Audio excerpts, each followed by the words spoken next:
again. My name's Chris, and shout out to all those facilities professionals.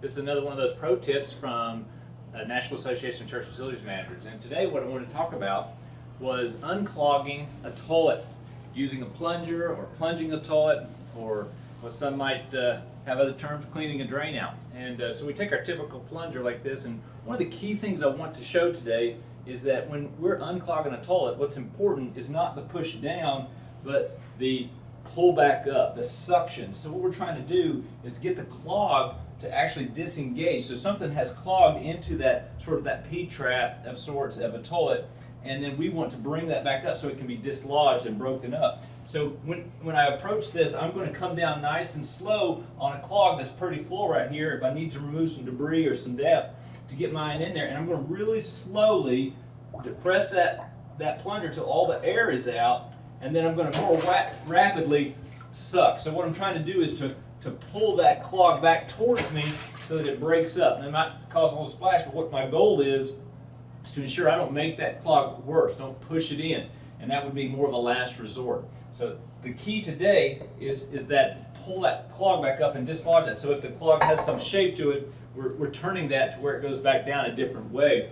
And then what I'll do then, once we start to see that thing receive, that water go down, then I'm going to flush and then use that flush water to help push that down and get some more dilution, and also rinse off and clean off my plunger at the same time.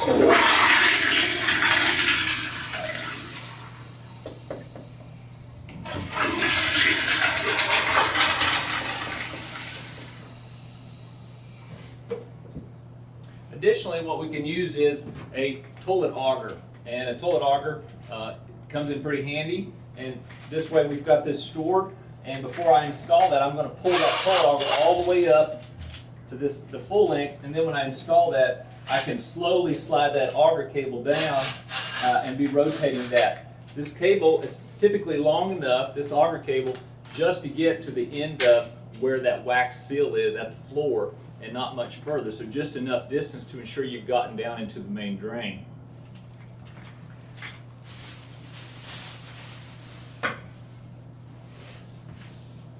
We also have a very long auger. What we want to consider is that this trap down here, and I'll show you a better picture of that auger can be pretty aggressive. And on some of our porcelain toilets, that auger has been so aggressive that it's actually caused a crack in the thin spot of that porcelain. We've had to replace the toilet. So we don't want to be too aggressive with that auger. Just imagine just going through some soft material of some sort, or grabbing something and bringing it back to you. And they make an auger now with pinchers that you can go in, grab what might be in there, and bring it back to you if it's not wanting to go forward. And that's the other reason we want to do more suction instead of shoving.